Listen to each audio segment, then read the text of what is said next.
Hey guys, Scott Fishman here. Today we have an amazing guest heading into Hard to Kill Friday the 13th. We have Mickie James. Mickie James, how are you doing today? I'm great. How you doing? I'm good.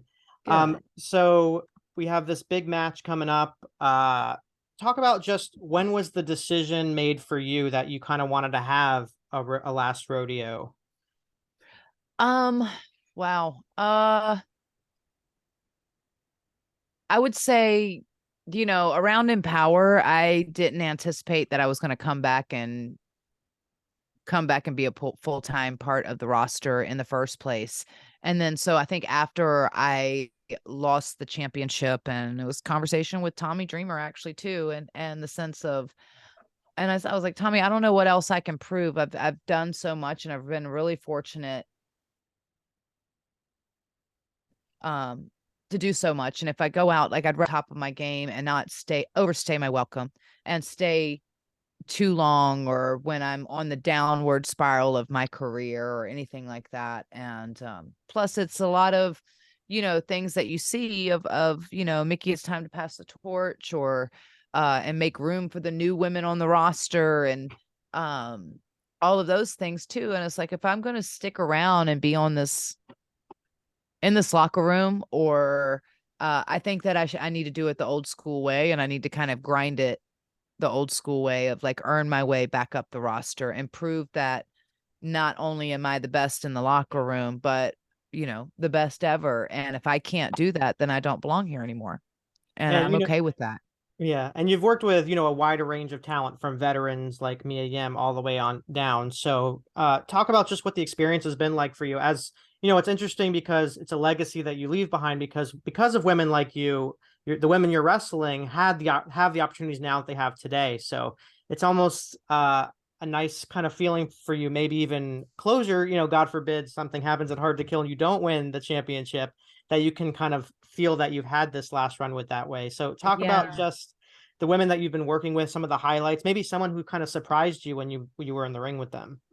Hyen, I thought Hyen surprised me when I was in the ring with her, because she was one of the first people on the last rodeo, and um, she's so talented, the thing, when I look at even like a Mia Yim, like, the last time I wrestled with Mia Yim was one of Mia's first matches at Maryland Championship Wrestling, which I have a love for her anyway, because we both have similar roots, and I have such love for MCW too, because they really helped me break out and they helped me grow as a performer. Before that, I'd been wrestling like a year and a half, and I wasn't getting anywhere. I was kind of just not getting better, not understanding, and I had to go there, and I relearned a lot of things, and it really helped open up a lot of doors for me.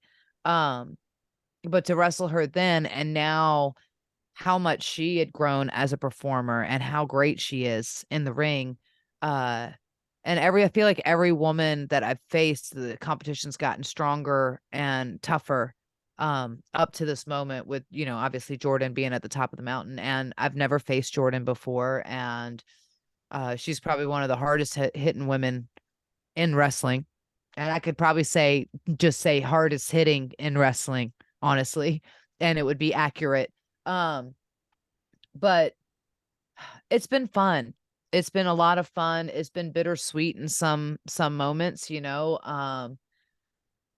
it's been interesting, I guess. It's been because I wanted to challenge myself and to have different types of matches. And sometimes I've even second guessed myself, like, oh man, this is gonna be a lot. Can I deal with all this? Can I still keep going? And um yeah. The most awesome part was sending Chelsea Green home, though, after she turned her back on me, and, turned on me and all the Got it. things. So I've talked that to you was over the the best. years at many milestones, having your child right after having your child, which was amazing, and marrying Nick, and talk about just the decision and how what the family thinks about it. Of course, Nick can relate to being a pro wrestler, but there's such finality in what you're kind of doing. And then, when you say, this will be my last match if I lose, maybe there'll be fans that'll say, is it your last match? I mean, are you going to Ric Flair it? It's hard to say. So, what's the mindset when it comes to something like that? What do you say when someone argues that sort of point? Well, just because retirement, the word retire in wrestling is so, like, it's so difficult because it's a drug for us. Like once it's in our blood, once you've done it, and it's hard to escape it. There's no feeling like you get when you're out there in the ring performing in front of the people. And that's, but I've never wanted to outstay my welcome. I've never wanted to, I've always wanted to go out on top and go out in a place in my career that I was still putting on great matches and it was on my terms. And that's kind of what this is all about, because it really is on my terms. And I'm the one who started this last rodeo, but I did it for a reason, because I wanted to prove that I still belonged and that I didn't, you know, just fade off into the sunset, but went out with a blaze of glory if I was going to do it. So, um, it's been really special because I think it's challenged me in ways that I'd never been challenged before. It's put me against women that I've never faced before, and some of these women that I'll probably never face again, because, you know, even if I win the championship, and when I win the championship, my goal is to have the best run I've ever had of my whole life, because it probably will be the last run. And I'm understand that, and I'm okay with that, So um I don't want to lose, and I don't want to retire on Friday the 13th. I know it's an unlucky day, but my hope is that it's an unlucky day for Jordan Grace and not myself, because I don't believe in bad luck. Um but there's a lot to unpack. I've talked to Donovan. I think Donovan would obviously love it if I was home a bit more. I've been, on the road for most of my life, and I've not been home a lot. And I think that also it will give opportunities for, um, Nick to be on the road a bit more, because I can pull and lighten up my schedule some, because it's a balancing act when you have two people who are in the business. Like, we base our schedules off of what the other person's schedule is. If I'm out of town that weekend, he tries to be home, and vice versa. So, um, it just, just to make it all work. And, so yeah, I don't know. And I honestly, like, I'm excited for Nick because he's a free agent now, and so he's got a lot of opportunities and options and things like that. And, you know, maybe it is time for me to step back so he can go and have all of those opportunities, because I've had a pretty incredible career. Yeah, no doubt. And you have a lot of Yeah. interest too beyond just wrestling, with music and, horses and things like that. Of course, with Busted Open, what are some interests you want to pursue outside of wrestling, maybe that you haven't gotten a chance to yet?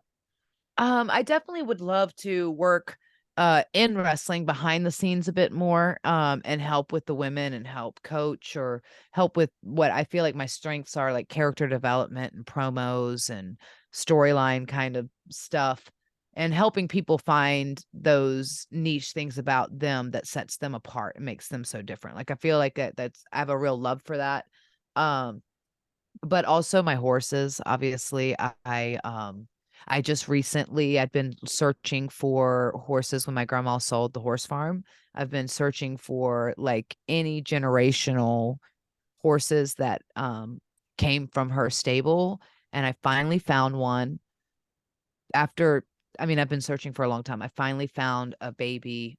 She's in Rhode Island, so I want to go get her and bring her back home.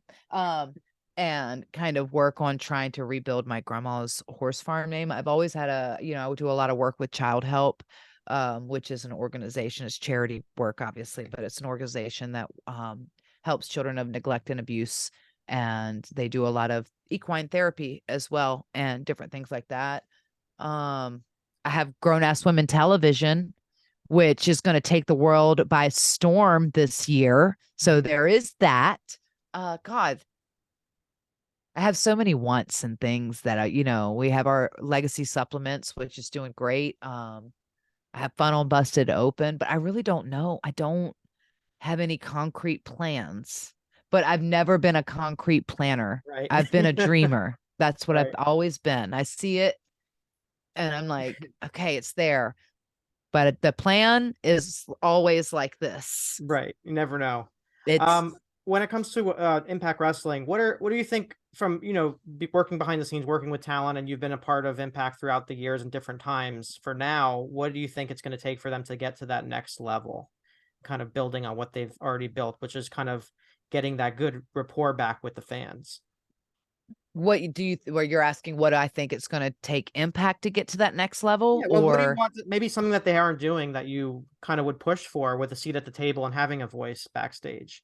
oh man, I don't know, because I think that Impact is pretty progressive. Um, and I look at the show and I look at the talent and I go like, we have some of the best wrestlers in the world.